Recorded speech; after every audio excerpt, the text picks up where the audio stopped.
ए मंजिल पता है तू दूर है। ए मंजिल पता है तू दूर है, मगर निकल पड़ा हूँ तेरी तलाश में। ए मंजिल पता है तू दूर है, मगर निकल पड़ा हूँ तेरी तलाश में। सफ़र आसा हो जाए अगर थोड़ा मैं चलूँ, और थोड़ी तू भी आए मेरे पास में, और थोड़ी तू भी आए मेरे पास में। नमस्कार दोस्तों, मैं हूँ Suresh Kumar Rao, second grade science teacher, और स्वागत करता हूँ आपके अपने YouTube channel flight for future में। दोस्तों, ज़रूर अगर अपन हिम्मत करके और अपनी मंजिल की ओर चलेंगे तो मंजिल भी एक दिन झुकेगी और अपने पास चलकर आएगी, और एक दिन अपन सफलता के मुकाम पर होंगे।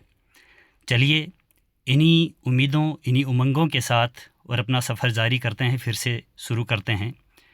पिछले वीडियो के अंदर अपन ने जो देखा था, श्वसन तंत्र के बारे में, रेस्पिरेशन सिस्टम के बारे में देखा था, ह्यूमन के अंदर किस प्रकार से रेस्पिरेशन होता है। इस वीडियो के अंदर अपन बात करते हैं कि किस प्रकार से ट्रांसपोर्टेशन अर्थात सर्कुलेशन सिस्टम यानी कि परिसंचरण होता है, वहन या परिसंचरण, इसकी अपन बात करते हैं। देखिए, होता क्या है कि ह्यूमन के अंदर जो भी गैसेज हैं उनका ट्रांसपोर्टेशन, और जो फूड मटेरियल है उसका जो ट्रांसपोर्टेशन है, उसके लिए लिक्विड फॉर्म के अंदर जो कनेक्टिव टिश्यू का कार्य करता है वो ब्लड करता है। अब यह ब्लड है वो किस प्रकार से पंप होता है और किस प्रकार से यह आगे जो आर्टरीज़ और वेन्स हैं उनके अंदर सर्कुलेट होते हुए और प्रत्येक सेल्स तक पहुंच करके और वहां पर मटेरियल सप्लाई करता है, ऑक्सीजन सप्लाई करता है, और जो वहाँ पर रिलीज़ होने वाली कार्बन डाइऑक्साइड और अदर जो मटेरियल्स हैं जो उत्सर्जन के लिए तैयार हो रहे हैं, उनको किस प्रकार से वापस यथास्थान पहुंचाने का कार्य करता है, अर्थात एक मीडियम का कार्य करता है। इन सभी के बारे में अपन इस टॉपिक में चर्चा कर रहे हैं।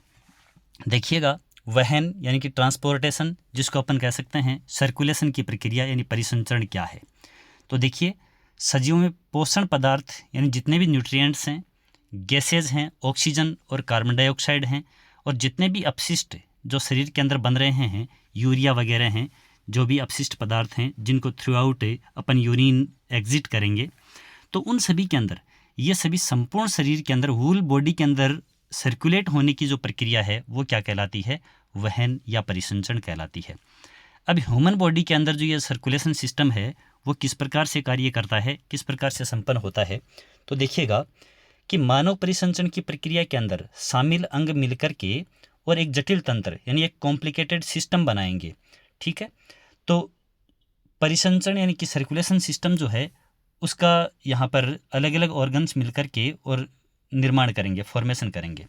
अब ह्यूमन के अंदर जो परिसंचरण तंत्र है, सर्कुलेटरी सिस्टम है, सर्कुलेशन सिस्टम है, वो किस प्रकार से बनेगा, किस प्रकार से कार्य करेगा, आइए देखते हैं अपन।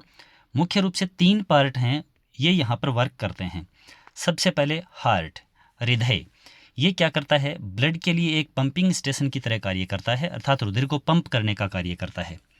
किस प्रकार से पंप करता है, तो 2 तरह की मुख्य रूप से नलिकाएं होती हैं जो सर्कुलेट करती हैं ब्लड को, यानी कि परिसंचरण नलिकाएं होती हैं जिनको अपन रुधिर वाहिकाएं कहेंगे। ये होती हैं धमनी और शिराएं, आर्टरीज और वेन्स। ठीक है, अब इनके अंदर जो सप्लाई के लिए मीडियम का कार्य करता है वो कौन करता है, ब्लड करता है, अर्थात ये लिक्विड कनेक्टिव टिश्यू के रूप में कार्य करता है, जो कि संपूर्ण परिवहन के लिए जो मटेरियल होता है उसको एक स्थान से दूसरे स्थान तक सर्कुलेट करने का यानी पहुंचाने का कार्य करता है। फर्स्ट ऑफ ऑल, हार्ट है वो किस प्रकार से ब्लड को पंप करेगा, हार्ट की स्ट्रक्चर क्या होगी, उसके बारे में अपन चर्चा करते हैं। तो देखिए, हार्ट है वो क्या है, क्या स्ट्रक्चर है, किस प्रकार से वर्क करता है। हार्ट, हृदय के बारे में चर्चा करते हैं। जो 3 पार्ट्स अपन ने देखे उनमें से फर्स्ट पार्ट स्टार्ट करते हैं। मानव की वक्ष गुहा के अंदर, यानी जहाँ पर फेफड़े भी लंग्स पाए जाते हैं, उसमें थोड़ा सा लेफ्ट साइड में बाईं ओर मुट्ठी के आकार का, और क्या होता है, 4 कोष्ठीय, अर्थात इसके अंदर 4 चैम्बर पाए जाते हैं, जो कि एक सुविकसित वेल डेवलप्ड हार्ट जो है वो मनुष्य के अंदर यानी कि जो मेमेलियंस होते हैं उनके अंदर पाया जाता है। अब इन 4 जो कोष्ठ हैं उनके अंदर ऊपर के जो 2 कोष्ठ हैं वो आलिंद कहलाते हैं।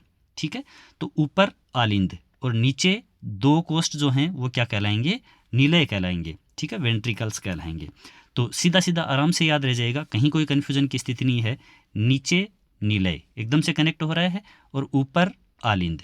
तो ऊपर के जो दो चेंबर हैं वो आलिंद और नीचे के दो चेंबर हैं वो क्या कहलाएंगे, निलय कहलाएंगे। अब देखिए किस प्रकार की स्ट्रक्चर होती है हार्ट की, थोड़ा सा इसको छोटा करते हैं, देखिएगा। ये आपके सामने जो स्ट्रक्चर बनी हुई है वो हार्ट का एक लाइन डायग्राम बना हुआ है। इसके अंदर अपन देख पा रहे हैं डायरेक्ट ऊपर के ये जो दो चेंबर हैं ये और ये दोनों क्या हैं, आलिंद हैं ऊपर की तरफ। ये राइट साइड के अंदर दायां आलिंद और ये लेफ्ट साइड में बायां आलिंद। ठीक है, अब अपन बात करते हैं, जस्ट इनके नीचे आते हैं। ये जो लाइनिंग दिखाई गई है वो ब्लड के सर्कुलेशन को दिखाती है। वही राइट साइड के अंदर दायां निलय और इधर लेफ्ट साइड के अंदर बायां निलय। ठीक है, तो ऊपर आलिंद नीचे निलय। अब अपन बात करते हैं कि इनके अंदर ये जो हृदय है, हार्ट है, वो ब्लड को किस प्रकार से पंप करेगा। एक बार के लिए अपन अगर बात करते हैं तो हार्ट है उसके अंदर फर्स्ट ऑफ ऑल आलिंद हैं वो शिथिलित होते हैं, यानी इनका जो अंदर का आयतन है, वॉल्यूम है, वो थोड़ा बढ़ता है। तो बढ़ने से अंदर का प्रेशर है वो कम होता है। देन क्या होगा, यहाँ पर जो शिराएं हैं, शिराएं देखिए ब्लड को अंदर लाने का कार्य करती हैं और धमनी है वो ब्लड को हृदय से यानी हार्ट से बाहर ले जाने का कार्य करती हैं। डायरेक्ट इसमें कन्फ्यूजन होने की आवश्यकता नहीं है, बिल्कुल अपन पहचान सकते हैं कि धमनियों में हार्ट है वो ब्लड को धकेलेगा, धमनियों में धकेलेगा, यानी कि जो रुधिर है वो हृदय से बाहर जाएगा, किसके थ्रू, धमनी के थ्रू। तो अपन बात कर रहे हैं, देखो ये यहाँ पर एरो दिखा रहा है कि ये बाहर की तरफ जा रहा है ब्लड, यानी इधर से यूं ये बाहर जा रहा है और इधर से यूं ये बाहर जा रहा है। और दोनों तरफ आप नाम देख रहे हैं, फुफ्फुसीय धमनी, यानी ये जो हृदय से बाहर जाएगा ब्लड वो फेफड़ों को हो जाएगा और इधर से जो ये ब्लड बाहर जाएगा वो बॉडी को जाएगा, महाधमनी से होते हुए और पूरी बॉडी में चला जाएगा। तो धमनियों में ब्लड को धकेलेगा कौन, हार्ट, यानी पंपिंग स्टेशन का कार्य करेगा। अब इससे पहले अपन बात करते हैं कि जब आलिंद हैं वो जब शिथिलित होते हैं यानी इनका जो वॉल्यूम बढ़ता है तो शिराएं क्या करती हैं, ब्लड को अंदर लाने का कार्य करती हैं। इधर से ये फुफ्फुसीय शिरा अंदर लाने का कार्य कर रही है, इधर से महाशिरा है वो ब्लड को अंदर लाने का कार्य कर रही है। अब देखिए समझिएगा, महाशिरा है वो बॉडी से, अब बॉडी के अंदर जितने भी अपशिष्ट थे वो इस ब्लड के अंदर क्या हो चुके हैं, शामिल हो चुके हैं। कार्बन डाइऑक्साइड युक्त और जो अदर मटेरियल हैं जो बॉडी के लिए अब यूजफुल नहीं हैं, अपशिष्ट पदार्थ के रूप में हैं, उनको मिला करके और ब्लड महाशिरा से होते हुए किस में आएगा, दाएं आलिंद में आएगा। इसी प्रकार से जो फेफड़े हैं उनसे जो शुद्ध रुधिर, ध्यान में देने वाली बात है कि शिराओं के अंदर अशुद्ध रुधिर बहता है और धमनियों में शुद्ध रुधिर बहता है, लेकिन फुफ्फुसीय शिरा जो है वो एकमात्र ऐसी शिरा है जो फेफड़ों से ब्लड को लेकर आएगी। फेफड़ों में चूंकि ऑक्सीजन आ चुकी है श्वसन के थ्रू, तो उस ऑक्सीजन को लेकर आएगा ये ब्लड, तो ऑक्सीजन युक्त रुधिर है, देन फुफ्फुसीय शिरा के अंदर शुद्ध रुधिर बहेगा। तो यहाँ पर देखो बाएं आलिंद में एकदम से प्योर ब्लड आ रहा है, ऑक्सीजनित ब्लड आ रहा है, और इधर आपके दाएं आलिंद के अंदर क्या आ रहा है, जो बॉडी से कार्बन डाइऑक्साइड युक्त ब्लड है वो आ रहा है। तो इधर जो आपका ब्लड है वो अशुद्ध है और इधर बाईं साइड के अंदर जो ब्लड है वो क्या है, शुद्ध है। अब बात करते हैं, आलिंद हैं वो संकुचित होंगे और निलय हैं वो क्या होंगे, शिथिलित होंगे। तो दोनों तरफ से ये जो बीच में यहाँ पर कपाट बने हुए हैं, फिर से दिखाते हैं, देखिए यहाँ ये जो कपाट बने हुए हैं आलिंद निलयी कपाट बने हुए हैं, ठीक है, आर्टरी वेंट्रिकल जो यहाँ पर कपाट बने हुए हैं ये खुलेंगे, ये एक दिशीय कपाट होते हैं। जब इधर से आलिंद संकुचित होंगे तो प्रेशर बढ़ेगा, प्रेशर बढ़ने से ब्लड है वो यहाँ आ जाएगा, ठीक है, ऐसे निलय के अंदर आ गया। अब क्या होता है, निलय संकुचित होंगे, निलय संकुचित होंगे तो ये कपाट हैं वो तो एक दिशीय हैं तो ये बंद हो जाएंगे।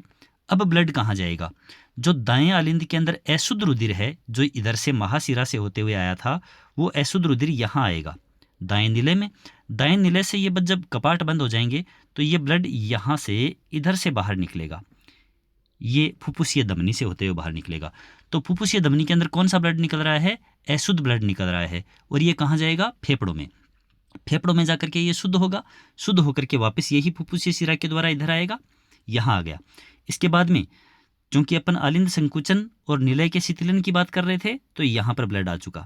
इसके बाद में जब निलय संकुचित हो रहे हैं तो इधर से ये शुद्ध रुधिर इधर से निकल रहा है और कहाँ जा रहा है, महाधमनी से होते हुए पूरी बॉडी में जा रहा है। तो एक बार फिर से देखिएगा दोनों को एक साथ, देखिए क्या है कि इधर से यहाँ से महाशिरा जो बॉडी से ब्लड को लेके आ रही है, यहाँ से फुफ्फुसीय शिरा, ये फेफड़ों से ब्लड को लेके आ रही है। महाशिरा से अशुद्ध रुधिर और जो फुफ्फुसीय शिरा है उससे शुद्ध रुधिर, ये दोनों एक साथ अपन बात करते हैं कि इधर से यूं नीचे आ रहे हैं। ये इधर आ रहा है, ये इधर आ रहा है। तो लेफ्ट साइड में शुद्ध रुधिर है और राइट साइड में क्या है, अशुद्ध रुधिर है। अब जब निलय संकुचित हो रहे हैं तो ये शुद्ध रुधिर इधर से बॉडी में जा रहा है और ये अशुद्ध रुधिर है वो इधर से महाधमनी से होते हुए, और क्या शुद्ध रुधिर है ये बॉडी के अंदर जा रहा है महाधमनी से होते हुए, और अशुद्ध रुधिर है ये फुफ्फुसीय धमनी से होते हुए कहाँ जा रहा है, फेफड़ों में जा रहा है। तो इस प्रकार से ये ब्लड का है वो सर्कुलेशन होता है। चलिए आगे अपन देखते हैं किस प्रकार से हार्ट है वो किस प्रकार से मैकेनिज्म, किस प्रकार से यहाँ पर दोहरा परिसंचरण है वो संपन्न होता है। दोहरा परिसंचरण, क्योंकि अपन देख रहे हैं कि अशुद्ध रुधिर जो कि दाईं साइड में और शुद्ध रुधिर बाईं साइड में, ये एक बार सर्कुलेशन करने के दौरान ब्लड है वो 2 टाइम्स हार्ट के अंदर से पास होगा, यानी हृदय में से गुजरेगा। इसलिए इसको अपन दोहरा परिसंचरण या द्विपरिसंचरण कहते हैं। देखो होता क्या है, सर्वप्रथम एकदम से हार्ट की इमेज अपने दिमाग में बना लें। ऊपर 2 आलिंद हैं, नीचे 2 निलय हैं। अब देखिए आलिंदों के अंदर शिथिलन होने से यानी फैलने से तो आलिंदों के अंदर का क्या हो जाएगा, प्रेशर है वो कम हो जाएगा। तो दाएं आलिंद में महाशिरा द्वारा यानी कि बॉडी से, शरीर से अशुद्ध रक्त आएगा और बाएं आलिंद के अंदर फुफ्फुसीय शिरा के द्वारा क्या आएगा, फेफड़ों से होते हुए और शुद्ध रक्त यानी ऑक्सीजन युक्त रक्त आएगा। तो दाएं आलिंद में अशुद्ध रुधिर आ चुका है और जो बायां आलिंद है उसके अंदर शुद्ध रुधिर आ चुका है। अब अपन बात करते हैं आलिंदों के अंदर जब संकुचन होगा तो अंदर का क्षेत्रफल यानी कि प्रेशर बढ़ेगा, क्षेत्रफल है वो कम होगा। तो फिर आलिंद निलयी कपाट हैं वो खुल जाएंगे। खुलते ही ब्लड है वो कहाँ चला जाएगा, दोनों निलयों के अंदर चला जाएगा। अब अपन बात करते हैं निलयों के अंदर चला जाएगा। अब क्या होगा, निलय हैं वो संकुचित होंगे। निलय संकुचित होने से अशुद्ध रक्त है जो कि किस में था, दाएं निलय में आ चुका था, ये फुफ्फुसीय धमनी के द्वारा, क्योंकि धमनियों में तो बाहर ही धकेला जाएगा ना ब्लड, तो फुफ्फुसीय धमनी से होते हुए ये फेफड़ों में जाएगा। जबकि जो प्योर ब्लड है, शुद्ध रक्त है, वो महाधमनी से होते हुए किस में चला जाएगा, बॉडी में चला जाएगा। अब वही प्रोसेस कि बॉडी से वापस ब्लड है वो कार्बन डाइऑक्साइड युक्त होकर के और वापस जो आपकी महाशिरा है उससे होते हुए दाएं आलिंद के अंदर आएगा। वही सर्कुलेशन है वो लगातार चलता रहेगा। अब अपन बात करते हैं आगे। इस प्रकार से रुधिर के एक परिसंचरण चक्र को कंप्लीट करने के अंतर्गत रुधिर जो है वो हृदय से 2 बार गुजरता है। अतः इस परिसंचरण को क्या बोलते हैं, द्विपरिसंचरण या दोहरा परिसंचरण बोलते हैं। दाएं आलिंद और निलय इन दोनों के अंदर है वो अशुद्ध रक्त बहता है और बाएं आलिंद और बाएं निलय के अंदर क्या होता है, शुद्ध रक्त है वो बहता है। अब देखो इसको भी अपन कंफ्यूजन नहीं हो, शुद्ध और अशुद्ध केवल बाईं और दाईं साइड ही हैं, कहीं चेंज हो गया अपना आंसर गलत हो जाएगा। तो सीधी बात ध्यान में रखनी है, हार्ट किस साइड में, बाईं साइड में, तो बाईं साइड में ही रुधिर क्या, शुद्ध, ऐसे ध्यान में रख लेंगे। हार्ट थोड़ा सा बाईं साइड में झुका हुआ तो फिर जो शुद्ध रुधिर है वो भी किस साइड के अंदर, बाईं साइड में, ऐसे कनेक्ट करके थोड़ा सा याद कर लेंगे। तो राइट साइड में क्या हो जाएगा, फिर अशुद्ध हो जाएगा। अब अपन बात करते हैं द्विपरिसंचरण का जो डायग्राम है उसकी बात करते हैं। देखिए किस प्रकार से, ये यहाँ पर हृदय है, ऊपर आलिंद हैं, नीचे निलय हैं, फेफड़े हैं। फेफड़ों के अंदर ब्लड के शुद्ध होने का कार्य चलेगा तो बॉडी के अंदर ब्लड के अशुद्ध होने का कार्य चलेगा। अब होता क्या है, इधर फेफड़ों के अंदर ब्लड शुद्ध हुआ वो आया आलिंद में, ठीक है।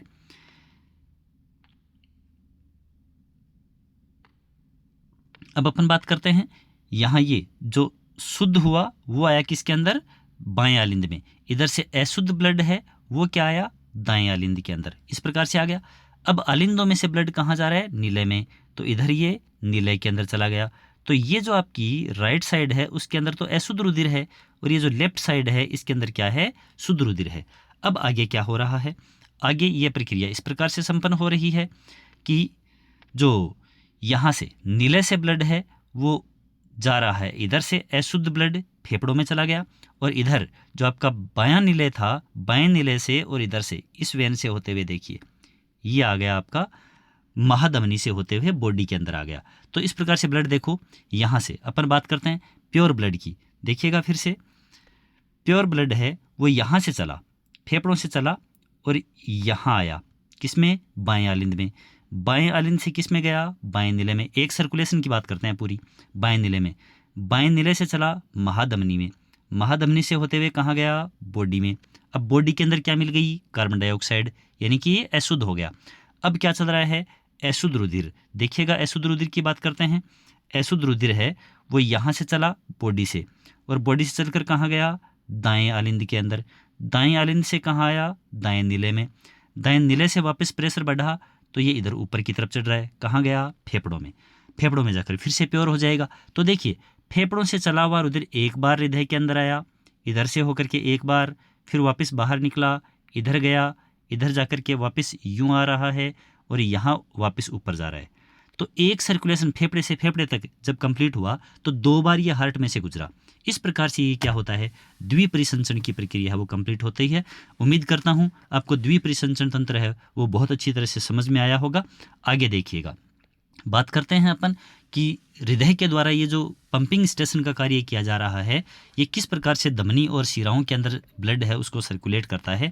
तो देखिए रुधिर वाहिनियाँ हैं वो कौन कौन सी हैं, तो बात करते हैं रुधिर वाहिनियों की अपन। वे नलिकाएं जिनकी सहायता से रुधिर संपूर्ण शरीर में प्रवाहित होता है उन्हें रुधिर वाहिनी कहते हैं, और ये 2 तरह की हैं मुख्य रूप से, धमनी और शिराएं। इसके अलावा कुछ ब्लड कैपिलरीज भी पाई जाती हैं जो धमनी और शिराओं को कनेक्ट करने का कार्य करती हैं। आगे देखेंगे अपन इनके बारे में भी। बात करते हैं धमनी। रुधिर को हृदय से बाहर ले जाने वाली, ये देखिए ये ध्यान में रखने वाली बात है, रुधिर को हृदय से बाहर ले जाने वाली। अब बाहर चाहे वो फेफड़ों में ले जा रही है, चाहे शरीर में ले जा रही है, चाहे वो शुद्ध है या अशुद्ध है, ठीक है। तो बाहर ले जाने का काम है वो एक तो क्या करेगी, महाधमनी करेगी, तो वो तो बॉडी में जाएगा कंप्लीट, और एक क्या करेगी, फुफ्फुसीय जो धमनी है वो करेगी। अब फुफ्फुसीय धमनी के अंदर जाएगा तो फेफड़ों में तो शुद्ध होने के लिए जाएगा, यानी कि फुफ्फुसीय धमनी के अंदर ब्लड है वो कैसा होता है, अशुद्ध होता है। ये एक यहाँ पर एक्सेप्शन है। तो देखिए चलिए बात करते हैं अपन, रुधिर को हृदय से बाहर ले जाने वाली जो नलिकाएं हैं वो क्या कहलाती हैं, धमनी यानी कि आर्टरीज कहलाती हैं। इनमें हमेशा शुद्ध रुधिर बहता है, लेकिन मैंने जैसा कहा कि फेफड़ों में जो धमनी रुधिर को लेके जाएगी तो वो तो शुद्ध होने के लिए लेके जाएगी, तो उसमें पहले क्या है, अशुद्ध है। तो जो अपने अब यहाँ पर देख रहे हैं कि जो ये फुफ्फुसीय धमनी है इसके अंदर क्या होता है, जो अशुद्ध रुधिर है वो बहता है, ठीक है। फुफ्फुसीय धमनी के अंदर अशुद्ध रुधिर बहता है, बाकी सभी धमनियों में शुद्ध। अब देखो धमनी की जो दीवारें होती हैं वो मोटी होती हैं। अब दीवार जब मोटी होगी तो अंदर का क्षेत्रफल क्या हो जाएगा, कम हो जाएगा, अंदर का व्यास है वो क्या हो जाएगा, कम। तो आंतरिक व्यास है वो क्या होता है, कम होता है। अतः इसके अंदर ब्लड प्रेशर यानी कि रुधिर का दाब है वो क्या रहता है, अधिक रहता है, ठीक है। तो धमनियाँ दीवारें मोटी, धमनी और शिरा में अंतर भी अपन कर सकते हैं आराम से। धमनियों की दीवारें मोटी, आंतरिक व्यास क्या हो जाएगा, कम, और रुधिर दाब है वो क्या रहेगा, ज़्यादा रहेगा। अब अपन बात करते हैं शिराओं की। तो देखिए शिराओं के अंदर क्या रहता है, शिराओं के अंदर रुधिर को हृदय में लाने वाली, चाहे वो फेफड़ों से लेके आ रही है तो वो क्या है, फुफ्फुसीय शिरा है। अब फेफड़ों से लेकर आ रही है तो वो तो शुद्ध हो गया, तो फुफ्फुसीय शिरा के अंदर क्या बहेगा, शुद्ध रुधिर बहेगा। बाकी शिराओं के अंदर क्या होता है, जैसे महाशिरा है या बॉडी के अंदर अन्य शिराएं हैं तो उनमें अशुद्ध रुधिर जो है वो बहता है। फुफ्फुसीय शिरा ऐसी है जिसमें शुद्ध रुधिर बहता है। अब इनकी भित्ति यानी दीवार है वो पतली होती है। दीवार पतली है तो फिर व्यास यानी अंदर का जो एरिया है वो क्या हो गया, ज़्यादा हो गया। अब अंदर एरिया ज़्यादा मिल रहा है तो इसमें ब्लड प्रेशर क्या रहता है, कम रहता है। तो ध्यान में रखें धमनियों के अंदर ब्लड प्रेशर है वो ज़्यादा, जबकि शिराओं के अंदर कम। अब जहाँ धमनी और शिराएं नहीं पहुँच पाती हैं वहाँ रुधिर है वो रुधिर केशिकाओं की सहायता से यानी ब्लड कैपिलरीज की सहायता से पहुँचता है, और ये ब्लड कैपिलरीज हैं वही क्या होती हैं, धमनी और शिराओं को, यहाँ पर धमनी वर्ड है वो लिखा नहीं गया है बाय मिस्टेक, तो धमनी और शिराओं को क्या करती हैं, कनेक्ट करने का यानी जोड़ने का कार्य करती हैं। चलिए बात करते हैं अब ब्लड प्रेशर की। धमनी शिरा है ना, इसके अंदर ब्लड प्रेशर है वो किस प्रकार से कैलकुलेट करते हैं। तो सबसे पहले रुधिर दाब यानी कि ब्लड प्रेशर, तो रुधिर द्वारा रुधिर वाहिनियों की भित्ति के ऊपर मुख्यतः धमनी का ही जो ब्लड प्रेशर है वो कैलकुलेट किया जाता है, जो शिथिलित अवस्था में या संकुचन की अवस्था के अंदर दोनों अवस्थाओं में कैलकुलेट किया जाएगा। तो भित्ति की जो रुधिर वाहिनियाँ हैं उनकी भित्ति के ऊपर जो आरोपित दाब है जो ब्लड द्वारा लगेगा वही रुधिर दाब यानी ब्लड प्रेशर कहलाता है, जिसको स्फाइग्मोमैनोमीटर इसके द्वारा मापा जाता है ब्लड प्रेशर को। अब बात करते हैं कि हृदय के संकुचन से धमनियों में रुधिर दाब अधिक दाब से प्रवाहित होता है रुधिर। क्यों? क्योंकि जब ब्लड को हृदय है वो पंप करेगा तो एक साथ ज़्यादा ब्लड है वो धमनियों के अंदर सर्कुलेट होगा, तो धमनियों में ब्लड प्रेशर क्या रहेगा, ज़्यादा रहेगा। इसको प्रकुंचन या आकुंचन संकुचन दाब के नाम से इसको जाना जाएगा, जो कि होता है 120 mm ऑफ Hg। ये 180 या 80 जो भी लिखा जाना था, तो ये तो शिथिलन की अवस्था के अंदर होता है 80 mm ऑफ Hg, तो वो लिखा गया था 120 mm ऑफ Hg। ये तो होता है संकुचन या प्रकुंचन के समय, यानी कि जब ब्लड प्रेशर अपनी हाई रेंज के ऊपर होता है तो 120 mm ऑफ Hg। अब अपन बात करते हैं आगे कि जब हृदय है उसके शिथिलन से, हृदय है उसके अंदर आलिंद वगैरह हैं वो शिथिलित तो होंगे, निलय शिथिलित तो होंगे, तो ब्लड है वो वेन्स के अंदर या आर्टरीज के अंदर सर्कुलेट कम होगा। ऐसे में क्या रहेगा, यहाँ पर प्रेशर है वो कम रहेगा। तो बात करते हैं हृदय के शिथिलन के समय धमनियों में रुधिर का जो प्रेशर है, ब्लड प्रेशर है, वो कम दाब से प्रवाहित होगा। ये इसको अनुशिथिलन दाब कहा जाएगा। ठीक है, एक प्रकुंचन दाब जो 120 mm ऑफ Hg और दूसरा अनुशिथिलन जो दाब होता है वो 80 mm ऑफ Hg। ठीक है, तो 120 80 इस रेंज के अंदर ब्लड प्रेशर है उसको कैलकुलेट किया जाता है। एक नॉर्मल ह्यूमन के अंदर यही ब्लड प्रेशर की रेंज होती है। अब बात करते हैं अपन प्लेटलेट्स की, यानी कि जो ब्लड है उसके अंदर अलग अलग सेल्स होती हैं, RBC है, WBC है, प्लेटलेट्स है। ठीक है, तो प्लेटलेट्स के द्वारा किस प्रकार से अनुरक्षण यानी कि मेंटेनेंस का कार्य किया जाएगा, बॉडी के अंदर किस प्रकार से कार्य करेंगी। तो शरीर के किसी भी भाग में अगर चोट लग जाती है तो वहाँ से ब्लड अगर सेक्रेट हो रहा है, बाहर निकल रहा है, तो इसमें उपस्थित जो प्लेटलेट्स होती हैं, रक्त बिंबाणु होते हैं, उनके द्वारा प्रोथ्रोम्बिन प्रोटीन जो है उसको थ्रोम्बिन में, ये एयर के संपर्क में आकर के प्रोथ्रोम्बिन है वो थ्रोम्बिन के अंदर कन्वर्ट हो जाता है। यह थ्रोम्बिन प्रोटीन है वो बाहर क्या होता है, जो एक थक्का बनाती हैं, क्लोट बनाएंगी और इस क्लोट के अंदर अन्य RBC वगैरह आकर के फंस जाएंगी और ब्लड है वो क्या हो जाएगा, रुक जाएगा, अर्थात रुधिर का बहाव है वो क्या हो जाता है, रुक जाता है। तो ब्लड की क्लोटिंग जो कि शरीर के बाहर होती है, वायु की प्रेजेंस के अंदर ये प्रोथ्रोम्बिन है वो थ्रोम्बिन में बदलेगी, बॉडी के अंदर नहीं, बॉडी के अंदर ये क्लोटिंग नहीं होगी, ये एयर की प्रेजेंस के अंदर होगी, बाहर होगी, प्रोथ्रोम्बिन है वो थ्रोम्बिन में बदलेगी और क्या हो जाएगा, ब्लड की क्लोटिंग हो जाएगी, रुधिर बाहर बहना रुक जाएगा। ये किसकी सहायता से होता है, प्लेटलेट्स की सहायता से होता है। इसके बाद में अपन बात करते हैं जो परिसंचरण माध्यम की बात थी, तो परिसंचरण माध्यम के रूप में मोस्टली तो कौन काम करता है, ब्लड करता है, लेकिन ब्लड के अंदर ही मिक्स, ठीक है, जो प्लाज्मा होता है, तो विदाउट RBC, ठीक है, प्लाज्मा, ठीक है, ये क्या करेगा, जहां पर ब्लड नहीं पहुंच पाता है वहां पर लसिका यानी लिम्फ है वो सर्कुलेशन के लिए मीडियम का कार्य करता है।